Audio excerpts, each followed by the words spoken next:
ভারতকে স্পষ্ট ভাষায় বলতে চাই, আপনারা যেহেতু তাদেরকে আশ্রয় প্রশ্রয় দিচ্ছেন, কথা স্পষ্ট করে বলে দিতে চাই, ভারতের যারা সেপারেটিস্ট আছে বাংলাদেশে আমরা তাদেরকে আশ্রয় প্রশ্রয় দিয়ে যে সেভেন সিস্টার রয়েছে সেটাকে বাংলাদেশ থেকে, ভারত থেকে আলাদা করে দেব। যারা বাংলাদেশের সার্বভৌমত্ব, ভোটাধিকার, মানবাধিকারকে বিশ্বাস করে না, তাদেরকে যেহেতু ভারত আশ্রয় প্রশ্রয় দিচ্ছে, বাংলাদেশেও ভারতের বিচ্ছিন্নতাবাদীদের আশ্রয় প্রশ্রয় দিয়ে সেভেন সিস্টার্স আলাদা করে দেব। এভাবেই ভারতের উত্তর পূর্বাঞ্চলীয় সেভেন সিস্টার্সকে আলাদা করে দেওয়ার হুঁশিয়ারি দিয়েছেন জাতীয় নাগরিক পার্টির দক্ষিণাঞ্চলের মুখ্য সংগঠক হাসনাত আব্দুল্লাহ। এই টোকাই মলম হাসনাত, সার্ভিস আলম, পেটলা নাহিদ, ডারবিন নাসির এদের নাকি নতুন নতুন বাল গজাইছে, সে কারণে তারা উল্টে দেখার জন্য মরিয়া হয়ে পড়েছে। এই মলম হাসনাত কোন হনুরে? এই টোকাইগুলো এত বড় কথা বলার সাহস কোথা থেকে পায়? ভারতকে একবারও বলেছে বাংলাদেশ আক্রমণ করবে, বাংলাদেশ দখল করবে। কেন এই যুদ্ধের উস্কানি? এখানের পিছনে বড় কারণ আছে। ভারত সরকার যে হাসনাত আব্দুল্লাহ সহ অন্তর্বর্তীকালীন সরকারের এই যে কথায় কথায় সেভেন সিস্টার্স প্রসঙ্গ তোলা, এই প্রসঙ্গে যেমন এক রকমের উদ্বিগ্ন হয়ে উঠবেন, ঠিক তেমনি ভারতের সংবাদ মাধ্যম যে হাসনাত আব্দুল্লাহ বাংলাদেশে একটা সর্বদলীয় প্রতিরোধ সমাবেশে দাঁড়িয়ে বলেই দিয়েছেন যে সেপারেটিস্টদেরকে আশ্রয় প্রশ্রয় দিয়ে ভারতের ওই 7 রাজ্য আলাদা করে ছাড়বেন, এই হুমকিটাও যে গুরুত্বের সঙ্গে সংবাদ মাধ্যমগুলো ছাপবে সেটাও খুব স্বাভাবিক। ভারত বিরোধিতা যেহেতু বাংলাদেশে খুব বেশি চর্চা হচ্ছে, ভারতের এখন এটাই করা উচিত যে ভাই ঠিক আছে বা দাদা ঠিক আছে, তোমরা যেহেতু আমাদের বিরোধিতা করো, আমরা তোমাদের চারপাশ দিয়ে ঘিরে আছি, আমরা এতই খারাপ, এতই অগ্রাসনবাদী, তোমরা তোমাদের মতো চলো, আমরা আপাতত তোমাদের সাথে সম্পর্ক ছিন্ন করছি। ভারতের এটা করা উচিত। বাংলাদেশের মানুষের বুঝতে দেওয়া উচিত যে ভারতের সহযোগিতা ছাড়া বাংলাদেশ কতটা ভালোভাবে চলতে পারে। আসসালামু আলাইকুম দর্শক, সিগন্যাল ভিডিও চ্যানেলের নতুন একটি গুরুত্বপূর্ণ নিউজ ভিডিও নিয়ে আপনাদের মাঝে হাজির হলাম। প্রিয় দর্শক, বাংলাদেশের বর্তমান রাজনৈতিক প্রেক্ষাপট নিয়ে ইতিমধ্যে অনেকগুলো ভিডিওর অংশবিশেষ আপনারা দেখেছেন এবং আশা করি বুঝতে পেরেছেন আজকের ভিডিওটি কতটি গুরুত্বপূর্ণ এবং আকর্ষণীয় হতে চলেছে। তাই সবাইকে বলছি, প্রিয় দর্শক, সবাই ধৈর্য সহকারে পুরো ভিডিওটি দেখবেন। সম্পূর্ণ ভিডিওটি দেখলে পুরো ঘটনা বুঝতে পারবেন। এখনো যারা আমাদের চ্যানেলটি সাবস্ক্রাইব করেননি তারা অবশ্যই আমাদের চ্যানেলটি সাবস্ক্রাইব করে পাশে থাকা বেল আইকনটি অন করে দিবেন। আর যারা ইতিমধ্যে সাবস্ক্রাইব করেছেন তাদেরকে অসংখ্য ধন্যবাদ। তো প্রিয় দর্শক, চলুন আমি আর কথা বলাবো না, একটি লাইক দিয়ে মূল ভিডিওতে যাওয়া যাক। বাংলা একটি প্রবাদ আছে, নতুন নতুন বাল গজাইলে নাকি তরুণ পোলাপাইন উল্টাই দেখে। এই টোকাই মলম হাসনাত, সার্ভিস আলম, পেটলা নাহিদ, ডারবিন নাসির এদের নাকি নতুন নতুন বাল গজাইছে, সে কারণে তারা উল্টে দেখার জন্য মরিয়া হয়ে পড়েছে। গতকালকেই এই মলম হাসনাত বক্তব্যতে বলছে তারা নাকি সেভেন সিস্টার্স দখল করবে, ভারতের সেভেন সিস্টার্স টুকরো টুকরো করে ফেলবে, ভারতকে ভাগ করে ফেলবে। আমার কথা হচ্ছে, এই মলম হাসনাত কোন হনুরে? এই টোকাইগুলো এত বড় কথা বলার সাহস কোথা থেকে পায়? ভারতকে একবারও বলেছে বাংলাদেশ আক্রমণ করবে, বাংলাদেশ দখল করবে। কেন এই যুদ্ধের উস্কানি? এখানের পিছনে বড় কারণ আছে। মেইন কারণ হচ্ছে এই যে এনসিপি দলটা আছে, আমি অনেক আগে থেকেই বলছি তারা হচ্ছে জামাতের প্রক্সি সংগঠন। এই এনসিপি বলেন, এই এবি পার্টি বলেন, মঞ্চ 24 বলেন, ইনকিলাব মঞ্চ বলেন, এর জামাত ইসলাম শিবির, এরা একই সুতোই গাথা। তা না হলে জামাতের বক্তব্যের সাথে এনসিপির বক্তব্য মিলে কি করে যায়? জামাতের নায়েব আমির কিছুদিন আগে বলেছে আমাদের 50 লক্ষ যুবক রেডি আছে ভারতের সাথে যুদ্ধ করার জন্য। ভারতকে একবারও বলেছে বাংলাদেশের সাথে যুদ্ধ করবে, তখন তিনি নায়েব আমির আবার বলতেছে আমরা তখন হয়ে যাব মুক্তিযোদ্ধা। আর 1971 সালের যারা মুক্তিযুদ্ধ করেছে তারা কি তাহলে রাজাকার হয়ে যাবে? এগুলা উস্কানি দেওয়ার মেইন কারণ হচ্ছে তারা কোন রকম একটা যুদ্ধ লাগিয়ে দিতে পারলে মুক্তিযুদ্ধ সপক্ষের শক্তিরা যখন ভারতের পক্ষে যাবে তখন মুক্তিযুদ্ধের পক্ষের শক্তিকে তারা রাজাকার বানানোর জন্য বসে আছে। এই যে 1971 সালে তারা পরাজয় বরণ করেছে, সেটার গ্লানি এখনো তারা মুছতে পারে না। সে কারণে এই সকল বক্তব্য দিয়ে, এই সকল উস্কানি দিয়ে, একটা ছোটখাটো যুদ্ধ লাগিয়ে দিয়ে সেই গ্লানি মুছতে যাচ্ছে। এটাই হচ্ছে বাস্তবতা। আমি সবসময় একটা কথা বলি, এটা অনেক ভিডিওতেই বলেছি, যারা আমার ভিডিও দেখেন তারা জানেন। একটা বাংলা প্রবাদ আরেকটা আছে যে আন্দাই আন্দাজ করে, লাঠির চোটে হাতি মরে। আন্দা আন্দাজ সাইজও জানা না, আন্দা হাতির সাইজও জানা। তারা মনে করে আমি লাথি মেরেছি, হাতি মরে গিয়েছে বা পড়ে গিয়েছে। এটাই হচ্ছে বাস্তবতা। এই মলম হাসনাত বলেন, এই টোকাই সার্ভিস আলম বলেন, এই পেটলা নাহিদ বলেন, এই জামাত শিবিরের এবং জামাত ইসলামের যত নেতা কর্মী আছে তারা মনে করছে আওয়ামী লীগকে আমরা ভেনিশ করে দিয়েছি, আওয়ামী লীগ কোণঠাসা হয়ে গিয়েছে। আর এই সকল বক্তব্যের মাধ্যমে ভারত ভয় পেয়ে গিয়েছে। কিন্তু তারা এটা ভুলে গেছে, তারা আন্ধা। তারা হাতিকে লাথি দিয়ে কখনো মারতেও পারবে না, ফেলতে পারবে না। এটাই রিয়েলিটি। বরং তারাই বাংলাদেশে গণপিটুনি খেয়ে মরে যাবে, এই হাদির মতো গুলি খেয়ে মারা যাবে। তাদের লোকই তাদেরকে হত্যা করবে। হাদিকে জামাতের লোকই হত্যা করে এখন রাজনীতি করার জন্য আওয়ামী লীগের উপর দোষ চাপিয়ে দিচ্ছে। এটা কেন বলছি জানেন? জুলকার নায়ন সায়ের বলতেছে যে সে কিভাবে প্ল্যানিং করেছে, সে কোথা থেকে কোথায় গিয়েছে, সে কি তার বোনের বাসায় উঠেছে, সকল তথ্য তার কাছে আছে এবং পুলিশের কাছে সকল তথ্য আছে। শুধু ওই তথ্য নয়, সে ভারতের বর্ডার দিয়ে বাংলাদেশ থেকে ভারত চলে গিয়েছে। শুধু সে তথ্যটাই ছিল না, সকল তথ্য তাদের কাছে আছে। নাটক মারাও এক এক টেলিভিশনে এক এক কথা বলছে। এক এক টেলিভিশনে বলছে মিরপুর দিয়ে, গাজীপুর দিয়ে সে বাংলাদেশ বর্ডারে এসে ভারত চলে গিয়েছে, আরেকজন বলছে মেট্রো রেল দিয়ে চলে গিয়েছে। মানে এক এক জায়গায় এক এক তথ্য, মানে তারা গোজামিল করে ফেলেছে। বাস্তবতা কি একমাত্র জানে জামাত ইসলামী। তারা ঘটনা যেভাবে প্ল্যানিং করেছে সেটা একমাত্র তারাই ভালো করে জানে। এখন আবার নতুন প্রপাগান্ডা ছড়ানো হচ্ছে জাহাঙ্গীর কবির নানক নাকি প্ল্যানিং করে দিয়েছে। আরে ভাই, বাংলাদেশে আওয়ামী লীগ যেখানে দাঁড়াতে কষ্ট হয়ে যায়, আওয়ামী লীগ কোনটা আসা, আওয়ামী লীগ নাকি ভ্যানিশ হয়ে গিয়েছে, সেখানে এত সুন্দর মেটিকুলাস ডিজাইন করে হাদির মতো এত জনপ্রিয় একটা বক্তাকে জামাত শিবিরের তাকে তার পাশে প্রোগ্রাম করেছে, এত কিছু করে তাকে গুলি করে আবার বাংলাদেশ থেকে সুন্দর মতো বর্ডার ক্রস হয়ে ইন্ডিয়া চলে গিয়েছে। আরে ভাই, তোমরা কি আঙ্গুল চুষো?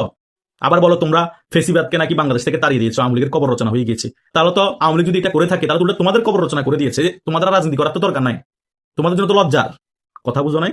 নাটক কম করো প্রিয়, বুঝছো? তোমরা তোমাদের মানুষকে এর আগে অনেকবার বলে দিয়েছো, এখন আবার বলে দিচ্ছ। এটা নতুন কিছু নয়। যদি হাদির বলি কাজ নয়, সামনে আরো বলে দিবা, বলে দিয়ে ভারতের উপর এবং আওয়ামী লীগের উপর দোষ চাপিয়ে দিবা। এখন যে হাসনাত এই ধরনের উল্টাপাল্টা হুঙ্কার দিচ্ছে, সার্ভিস আলম এই ধরনের হুঙ্কার দিচ্ছে, তখন সার্ভিস আলম বা হাসনাতকে যেকোনো একজনকে ফেলে দিয়ে তখন আবার বলবা যে ভারতে করিয়েছে। কারণ কয়দিন আগে তারা বক্তব্য দিয়েছে সেভেন সিস্টার্স দখল করবে, ভারত টুকরো টুকরো করে দিবে, সে কারণে ভারত রয়ের মাধ্যমে কাজ করে দিয়েছে। একটা জিনিস মাথায় রাখবা, ভারত যদি রয়ের মাধ্যমে কাজ করাইতো বা করে, কখনো গাড়ির নাম্বার দিয়ে তুমি কখনো মালিককে খুঁজে পাবা না, আর কে মেরেছে কিভাবে মেরেছে তার কোনো তথ্য পাবা না।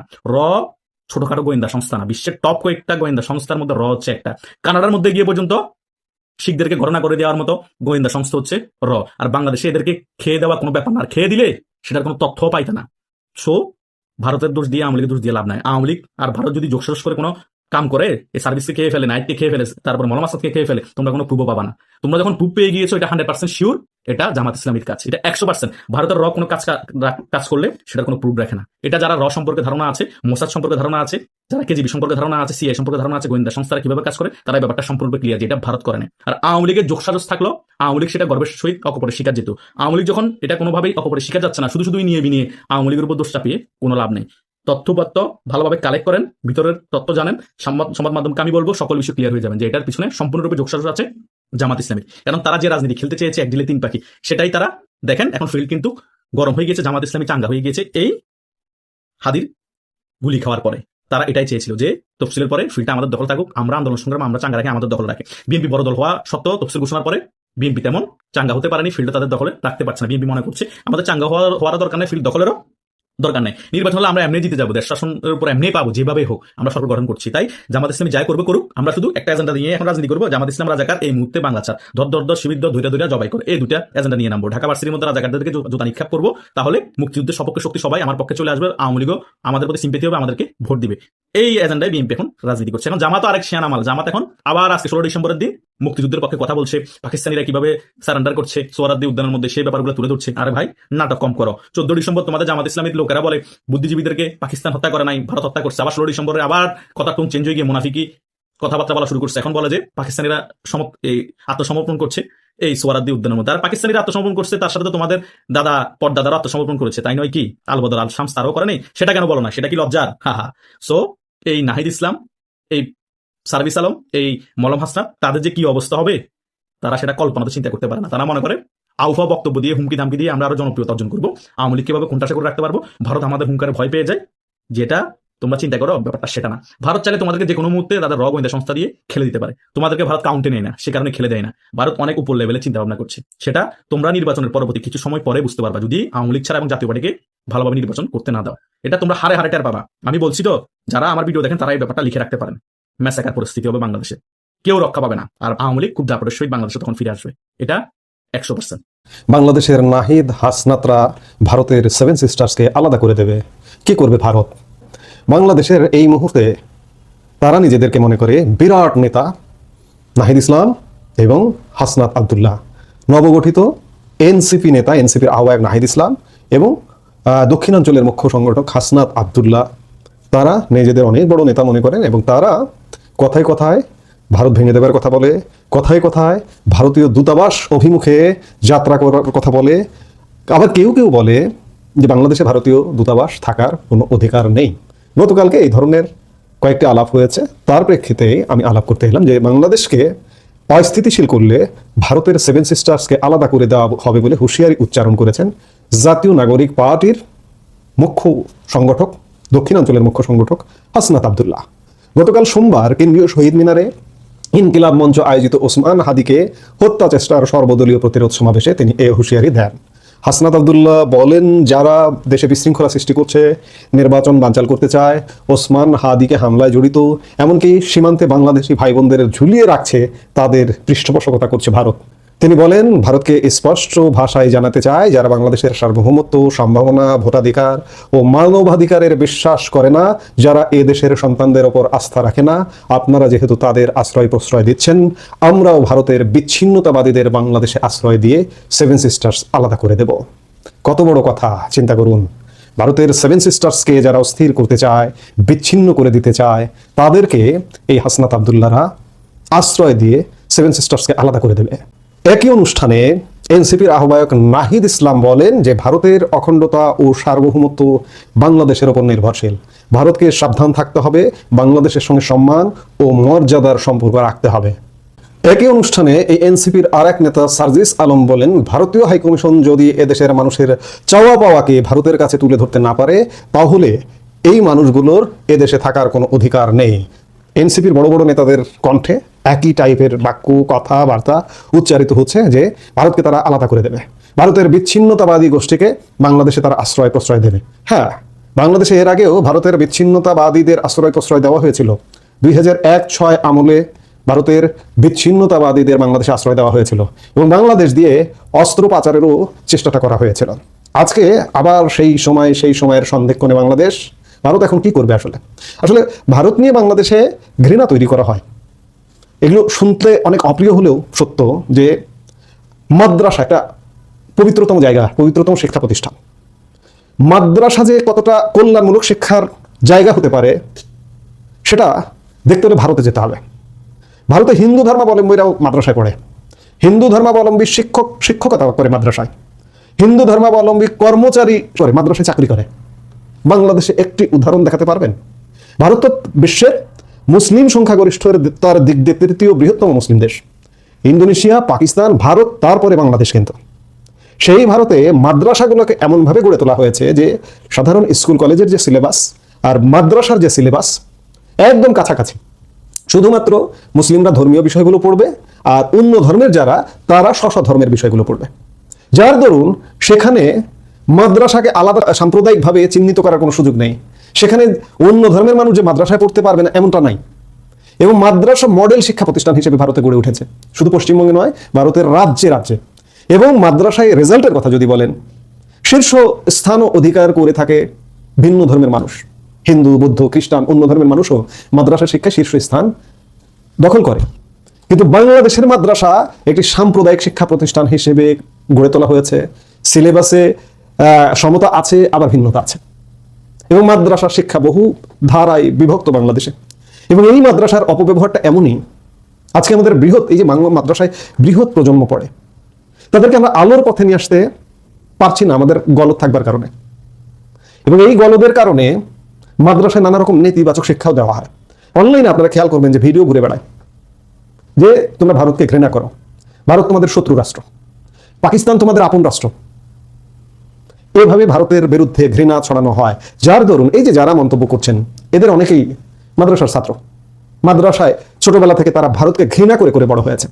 যার কারণে আজকে অবাস্তব কথাবার্তা বলে যে ভারতকে তারা আলাদা করে দেবে, সেভেন সিস্টার্সকে আলাদা করে দেবে, বিচ্ছিন্নতাবাদীদের বাংলাদেশে আশ্রয় দিয়ে হলেও আলাদা করে দেবে। কারণ ভারত তাদের একটা ঘৃণার কিছু। আমি বরাবরই বলি, গতকালকেরও হয়তো একটি কন্টেন্টে বলেছি যে বাংলাদেশ একটি ব্যতিক্রম ভূখণ্ড। পৃথিবীর ইতিহাসে আর একটি দেশও খুঁজে পাবেন না। আপনি পৃথিবীর মানচিত্র আতি পাতি করে খুঁজুন যে এই যে মানচিত্রে চারিদিক দিয়ে একটি দেশ দিয়ে পরিবেষ্টিত, একটু খুঁজে পাবেন না। এবং সেই আমরা কতটা বিপদ ডেকে এনেছি। এবং এই কথাও আমি বারবার বলি যে বাংলাদেশ একটা ল্যান্ডলক কান্ট্রি। আজকে ভারত যদি আপনার উপরে ছড়ি ঘোরাতে চায়, আপনার বাঁচা মরার প্রশ্ন এসে যাবে। আজকে পাকিস্তান করেন, পাকিস্তান কি পরিণতি? পাকিস্তানের তাও 3 পাশ ওপেন আছে, 1 পাশ ভারত সীমান্ত। পাকিস্তান ব্যবসা বাণিজ্য যাতায়াত অন্য ভারতের সঙ্গে যদি নাও করে তাহলেও তাদের কোনো সমস্যা নেই।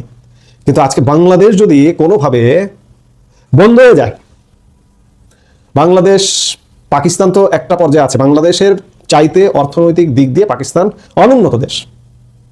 সেই জায়গায় বাংলাদেশ এখনো পর্যন্ত একটা জায়গায় আছে। আজকে যে ভারতের সঙ্গে যে পাল্টাপাল্টি অবস্থা, ভারত যদি চিন্তা করে বাংলাদেশকে একদম বিকল করে দেবে। এই যে এই ধরনের অসুস্থ মস্তিষ্কের এই মুহূর্তের তারা শীর্ষস্থানীয় নেতৃত্ব, তাদের কণ্ঠ থেকে, তাদের মুখ থেকে এমন কথা আসছে যে ভারতকে বিচ্ছিন্ন করে দেবে তারা বিচ্ছিন্নতাবাদীদের আশ্রয় দিয়ে। এর পরিণতি ভালো হবে না। আমি বলছি যে ভারত এখন কি করবে? ভারতের করা উচিত এটাই যে বাংলাদেশের সাম্প্রদায়িক শক্তির হাতে ক্ষমতা যাক, এটি ভারতের সহ্য করে নেওয়া উচিত। ভারতের বর্ডারে তারা তাদের মতো নিরাপত্তা বাড়াক এবং বাংলাদেশের সাথে সকল সম্পর্ক ছিন্ন করে ফেলানো উচিত। ব্যবসা বাণিজ্য সবকিছু বন্ধ করে দেখুক যে বাংলাদেশ কিভাবে চলতে পারে। অন্ততপক্ষে অল্প, আমি এর আগেও বলেছি, অল্প কিছু সময়ের জন্য বাংলাদেশের মানুষের এটা বোঝা উচিত। নইলে এই যে বাংলাদেশে যে ভারত বিরোধী সেন্টিমেন্ট, এই সেন্টিমেন্টটা বন্ধ তো হবেই না, বরঞ্চ দিনকে দিন বাড়বে। আমি একদিকে ভারতের বিরোধিতা করছি, কিন্তু অন্যদিকে ভারত থেকে পণ্য নিয়ে এসে লাভ করে ফেলছি। ভারতীয় পণ্য ছাড়া আমার চলে না। এই যে সাম্প্রতিক উদাহরণ দেখুন না, ভারত থেকে পেঁয়াজ আসা শুরু করেছে, আমার দেশে পেঁয়াজের দাম কমা শুরু হয়েছে। পেঁয়াজের দাম যেই বাড়া শুরু হলো, সরকার পেঁয়াজ আমদানির অনুমতি দিল, আমার পেঁয়াজ আসছে, পেঁয়াজের দাম কমতে শুরু করেছে। এই যে ভারত থেকে গতকালকে চাল আমদানির অনুমতি দিল 50,000 মেট্রিক টন। যে চাল ভারত থেকে $300 পার টন আমদানি করা যায়, সেটা মিয়ানমার কিংবা ভিয়েতনাম থেকে আমদানি করতে গেলে $500 প্লাসে আমদানি করতে হয়। এগুলো আসলে দেখতে দেওয়া উচিত। বাংলাদেশ ভারত বিরোধিতা যেহেতু বাংলাদেশে খুব বেশি চর্চা হচ্ছে, ভারতের এখন এটাই করা উচিত যে ভাই ঠিক আছে, বা দাদা ঠিক আছে, তোমরা যেহেতু আমাদের বিরোধিতা করো, আমরা তোমাদের চারপাশ দিয়ে ঘিরে আছি, আমরা এতই খারাপ, এতই অগ্রাসনবাদী, তোমরা তোমাদের মতো চলো, আমরা আপাতত তোমাদের সাথে সম্পর্ক ছিন্ন করছি। ভারতের এটা করা উচিত। বাংলাদেশের মানুষের বুঝতে দেওয়া উচিত যে ভারতের সহযোগিতা ছাড়া বাংলাদেশ কতটা ভালোভাবে চলতে পারে। যে ভারত এখন কি করবে, ভারতের এটাই করা উচিত, বাংলাদেশের সাথে সকল ধরনের সম্পর্ক ছিন্ন করা উচিত এবং ওই যে সেভেন সিস্টার্সের বিচ্ছিন্নতাবাদীদের আশ্রয় দেবে, এটিও যাতে না করতে পারে। আপনারা আপনাদের নিরাপত্তা বাড়িয়ে দেন। এছাড়া বাংলাদেশকে সাইজ করা, যুদ্ধ করে এখানে যুদ্ধ করার প্রয়োজন নেই। যুদ্ধ মানে প্রত্যেকেরই, আপনারা যুদ্ধ করতে আসবেন, আপনাদেরও ক্ষতি, এখানকারও ক্ষতি, কিন্তু আপনারা বাণিজ্যিক, অর্থনৈতিক নানাভাবে অবরোধটা চালু করুন। কারণ আপনাদের এত ঘৃণা, এত নেতিবাচক কথাবার্তা, তারপরেও আপনারা এইভাবে সয়ে যাচ্ছেন। সয়ে গিয়ে ব্যবসা করতেন কেন? ব্যবসা করার দরকারটা কি? আপনি $10-12 বিলিয়ন ব্যবসা বাংলাদেশে না করলে কি হবে? কেন? মার্কিন যুক্তরাষ্ট্র না আপনাদের প্রায় 80-85 বিলিয়ন ডলারের মার্কেট? সেখানে আপনাদের ব্যবসার ক্ষতি হচ্ছে। তারপরে ট্রাম্পের সঙ্গে এই যে শুল্ক নিয়ে বিশেষ করে এখন পর্যন্ত সেটেল হচ্ছে না, তাতে তো আপনাদের ক্ষতি হচ্ছে না। তো কাজেই বাংলাদেশের সাথে ব্যবসা বাণিজ্য, অর্থনৈতিক ভাবে এই মুহূর্তে একটু সম্পর্কটা ছিন্ন করুন। আমাদের নেতা নাহিদ ইসলাম, আমাদের নেতা হাসনাত আব্দুল্লাহ, আমাদের নেতা সার্জিস আলমরা বাংলাদেশকে কিভাবে উদ্ধার করে আগামী 2-1 বছর আমরা একটু দেখতে চাই, এবং ক্ষমতায় জামাত আসুক। বাংলাদেশের মানুষেরও এটা বোঝা উচিত, দেখা উচিত, ক্ষমতায় জামাত আসুক। জামাতকে ক্ষমতা আসবার জন্য আপনাদের কোনো পদক্ষেপ নেওয়ারও দরকার নাই। অটোমেটিক্যালি জামাতকে যদি বাংলাদেশের মানুষ মনে করে যে ভোট দিয়ে ক্ষমতায় আনবে, তাহলে আনুক না, আমরা একটু দেখি যে কি হয়। প্রিয় দর্শক, ইতিমধ্যে আপনারা আমাদের পুরো ভিডিওটি দেখেছেন। ভিডিওটি দেখে কি জানলেন এবং বুঝলেন, অবশ্যই আপনাদের মূল্যবান মতামতটা আমাদের কমেন্ট বক্সে জানাতে ভুলবেন না। এখনো যারা আমাদের চ্যানেলটি সাবস্ক্রাইব করেননি, তারা অবশ্যই আমাদের চ্যানেলটি সাবস্ক্রাইব করে পাশে থাকা বেল আইকনটি অন করে দিবেন, এরকম নিত্য নতুন প্রতিদিন গরম গরম নিউজ আপডেট পেতে। ধন্যবাদ সবাইকে।